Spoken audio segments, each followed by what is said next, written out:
Hello guys, तो आज की वीडियो में हम यहाँ पे डिस्कस करने वाले हैं concept of debit and credit. तो गाइस आप सोच रहे होंगे कि अगला जो अकाउंटिंग इक्वेशन का है वो टॉपिक क्यों शुरू नहीं हो रहा है। गाइस उस टॉपिक को शुरू करने से पहले हमें ये सारे कंसेप्ट जानने बहुत ही ज़रूरी हैं। ठीक है, तो गाइस आई होप कि आपको पिछली वाली वीडियो अच्छे से समझ आ गई होगी। ठीक है, अब देखते हैं कि डेबिट और क्रेडिट जो है, ठीक है, जैसे डॉक्टर साहब भी कहते हैं डेबिट को। ठीक है, देखते हैं अब डॉक्टर साहब का क्या कंसेप्ट है और क्रेडिट का क्या कंसेप्ट है। तो बढ़ते हैं आगे वीडियो की तरफ। तो गाइस अकाउंटिंग में डेबिट और क्रेडिट क्या होते हैं, तो देखिए हर एक जो बिजनेस ट्रांजैक्शन होती है, कोई भी बिजनेस ट्रांजैक्शन होती है जिसको हम मॉनेटरी टर्म्स में क्या करते हैं, मेजर करते हैं। ठीक है, तो उसका हम क्या करते हैं, अकाउंटिंग ट्रांजैक्शन करते हैं। ठीक है, किसी भी बिजनेस में जो ट्रांजैक्शन होती है वो मॉनेटरी ही टर्म में ही होती है। ठीक है, हमने पिछली वीडियोस में पढ़ लिया है। अब हमें क्या करना है, उन ट्रांजैक्शन को रिकॉर्ड करने के लिए हमें डेबिट और क्रेडिट के सिस्टम को बनाया है। ठीक है, जो अकाउंटेंट्स थे उन्होंने क्या किया, जो बड़े बड़े अकाउंटिंग के माहिर थे, अब उन्होंने क्या किया, अब रिकॉर्ड तो करना है, रिकॉर्ड करने के लिए उन्होंने क्या बनाया, डेबिट एंड क्रेडिट के सिस्टम को डिवाइस किया। ठीक है, जो क्या करेगा, इनको दो डिफरेंट अकाउंट्स में क्या करेगा, इन इवेंट्स को रिकॉर्ड करेगा। ठीक है गाइस, जो इन अकाउंटिंग एंट्रीज का नेट इफेक्ट होता है same in terms of quantity, वो क्वांटिटी में बिल्कुल ही सेम होता है। जितना हमारा डेबिट होगा उतना ही हमारा क्रेडिट भी होगा। जैसे कि मान लो कि मैंने 50 रुपये के कोई गुड्स लिए, ठीक है, मैंने अगले बंदे को 50 रुपये पे किए, जितना मैंने डेबिट किया उतना क्रेडिट भी हुआ। ठीक है गाइस, समझ गए आप इस बात को, बिल्कुल समझ गए हैं। जबकि डेबिटिंग एंड क्रेडिटिंग दो अलग अलग अकाउंट होते हैं। करेक्ट एंड क्लियर जो अकाउंटिंग ट्रीटमेंट होती है वहां से डिपिक्ट करी जा सकती है। तो लेजर अकाउंट में क्या होता है, यूजुअली जो डेबिट कॉलम जो होता है वो लेफ्ट साइड पे होता है और क्रेडिट कॉलम जो होता है वो राइट साइड पे होता है। जब हम लेजर अकाउंट पढ़ेंगे वहां पे इसका कॉलम बना के दिखा दूंगा, थोड़ा यहाँ पे आप देख लीजिए। इस साइड क्या होता है, इस साइड जो डॉक्टर साहब का कॉलम है यानी कि डेबिट का जो कॉलम है वो इस साइड होता है, और इस साइड जो होता है गाइज हमारा क्रेडिट का कॉलम होता है। ठीक है, यहाँ पे भी वैसे ही, जैसे अगर हम पहले हम पढ़ेंगे जर्नल, उसी तरह यहाँ पे भी क्या होता है, यहाँ पे भी डेट होती है, उसके बाद पार्टिकुलर होते हैं, इस तरह कुछ लेजर फोलियो वगैरह होता है। वो हम जो लेजर अकाउंट पढ़ेंगे उस वक्त हम इसके बारे में डिटेल से स्टडी करेंगे।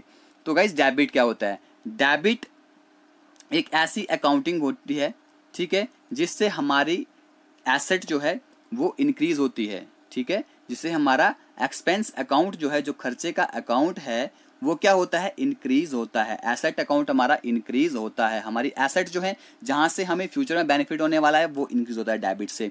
ठीक है, और इससे क्या होता है, या हमारी लायबिलिटी को बिल्कुल डिक्रीज करता है, लायबिलिटी को डिक्रीज करता है।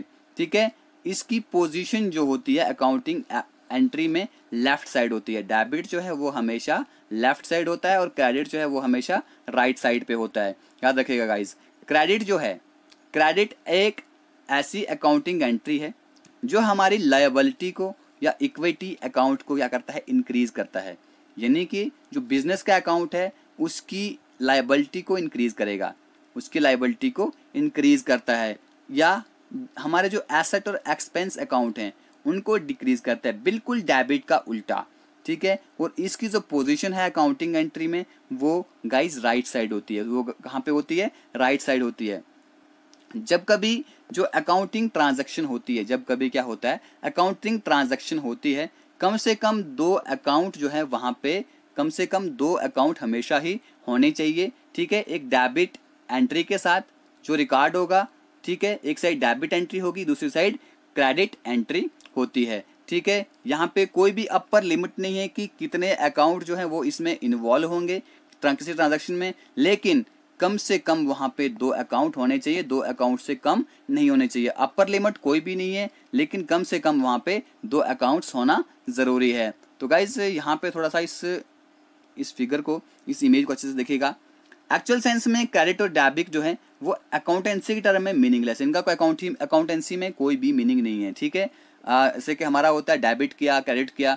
ठीक है, अब अकाउंटेंसी टर्म में ये बिल्कुल ही मीनिंगलेस टर्म्स होती हैं।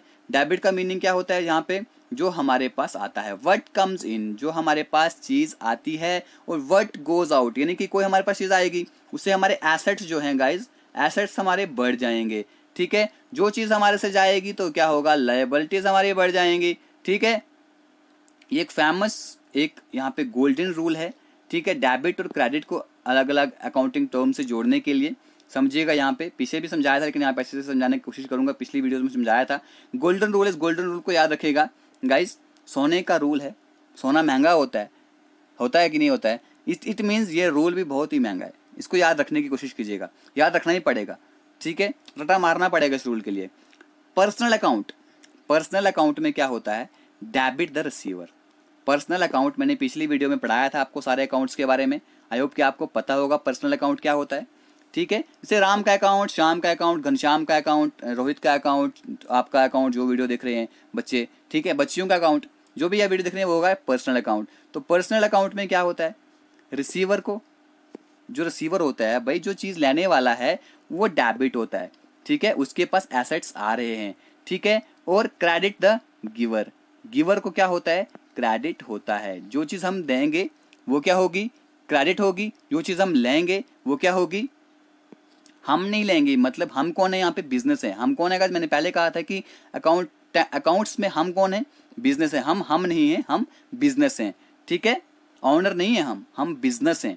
ठीक है, पर्सनल अकाउंट्स, ठीक है, पर्सनल अकाउंट में रिसीवर को क्या होता है, डेबिट होता है, और गिवर को क्या होता है, क्रेडिट होता है। ठीक है, अब रियल अकाउंट में क्या होता है, what comes in what goes out. Debit क्या होता है, जो चीज़ हमारे पास आती है, और जो चीज़ हमारे से जाती है वो होती है क्रेडिट, वो होती है क्रेडिट। ठीक है गाइस, ये समझने में हमें जर्नल एंट्री, हमारा अगला टॉपिक है अकाउंटिंग इक्वेशन के बाद जर्नल एंट्री हमने कवर करना है। उसमें हमें गाइस ये चीज़ इस्तेमाल होने वाली है। उसके बाद नॉमिनल अकाउंट, नॉमिनल अकाउंट में क्या होता है, जितने भी हमारे एक्सपेंसेस और लॉसेस हैं वो डेबिट होते हैं। जितने भी हमारे एक्सपेंसेस और लॉसेस जो हैं वो डेबिट होते हैं, और जितने भी हमारी इनकम और गेन्स जो होते हैं वो हमारे क्रेडिट होते हैं, वो हमारे क्रेडिट होते हैं। समझे गाइस इस चीज़ को, ऑब्वियसली आप समझे। जो चीज़ हमारे से जाएगी, इनकम और गेन्स जो हैं वो हमसे जाएंगे। कैसे जाएंगे समझाता हूँ, देखिए। हम बिजनेस हैं, हम बिजनेस हैं, ठीक है, हम तो ऑनर तो नहीं है ना, हम ऑनर नहीं है, हम ऑनर नहीं है। अभी हम क्या हैं, बिजनेस हैं। बिजनेस में जो चीज़ प्रॉफिट होगी, बिजनेस में क्या चीज़ प्रॉफिट होगी, मान लो कि बिजनेस में 100 रुपये का प्रॉफिट हुआ, 100 रुपये का बिजनेस में प्रॉफिट हुआ। अब बिजनेस की क्या बन जाती है, लायबिलिटी बन जाती है। बिजनेस की लायबिलिटी बन जाती है कि इसने ये 100 रुपया ऑनर को देना है, इसने ये 100 रुपया ऑनर को देना है। तो भाई बिजनेस का ये क्रेडिट कहाँ, बिजनेस का डेबिट कहाँ से होगा, बिजनेस के पास थोड़ी ना आया है, ये तो ऑनर के पास जाएगा, यानी कि बिजनेस की लायबिलिटी बन जाती है गाइस। ठीक है, तो ये है हमारा concept of debit and credit. तो डेबिट और क्रेडिट एंट्री जो होती है, ये इसका बहुत ज़्यादा इम्पैक्ट होता है हमारे अलग अलग अकाउंट्स में। देखिएगा, हमारा जो एसेट का अकाउंट है, एसेट अकाउंट है, वहाँ पे डेबिट जो है हमारे बैलेंस को इंक्रीज करता है, और हमारे क्रेडिट जो है हमारे अकाउंट्स को, जो बैलेंस है उसको डिक्रीज करता है। एसेट्स अकाउंट में डेबिट जो है वो हमारे बैलेंस को इंक्रीज करता है, क्रेडिट जो है हमारे बैलेंस को डिक्रीज करता है एसेट्स अकाउंट में। लायबिलिटी अकाउंट, लायबिलिटी अकाउंट में क्या होता है, डेबिट जो है वो हमारे बैलेंस को डिक्रीज करता है। डेबिट जो है हमारे बैलेंस को, कि भाई क्या है, लायबिलिटी है ना, वहाँ से मेरा बैलेंस डिक्रीज होगा। जो मेरा अपना बैलेंस है, यानी कि बिजनेस का जो बैलेंस है वो उसने डेबिट करना है। ठीक है, debit decreases the balance, debit जो हमारे बैलेंस को डिक्रीज करेगा लायबिलिटी में, and credit increases the balance, और जो क्रेडिट होगा वो हमारे बैलेंस को इंक्रीज करेगा। उस पर इक्विटी अकाउंट्स में क्या होता है, डेबिट जो होता है वो हमारे बैलेंस को इंक्रीज करता है, डेबिट हमारे बैलेंस को इंक्रीज करता है, और क्रेडिट जो है हमारे बैलेंस को भी क्या कर सकता है, डेबिट डिक्रीज करता है और क्रेडिट जो है इंक्रीज करता है। सॉरी गाइस, डेबिट डिक्रीज करता है और क्रेडिट जो है इंक्रीज करता है। उसके बाद हमारे पास रिवेन्यू अकाउंट, रिवेन्यू अकाउंट क्या करता है, डेबिट जो है वो बैलेंस को क्या करता है, डिक्रीज करता है, और क्रेडिट जो है बैलेंस को इंक्रीज करता है। ठीक है गाइस, ये था हमारा डेबिट और क्रेडिट का कंसेप्ट। छोटी सी वीडियो है गाइस, आई होप कि आपको इसमें डेबिट और क्रेडिट के बारे में जो डाउट्स थे आपके वो क्लियर हो गए। डेबिट एक बार फिर बता दूं, डेबिट जो है जो बिजनेस के पास आएगा, ठीक है, क्रेडिट जो है जो बिजनेस से जाएगा। ठीक है, ये आ गया डेबिट, ये आ गया क्रेडिट। आई होप कि अब तो आपको ये बिल्कुल सारी चीज़ें समझ आ गई होंगी गाइस। तो आई होप कि यहाँ पे वीडियो ख़त्म करते हैं। God bless you all.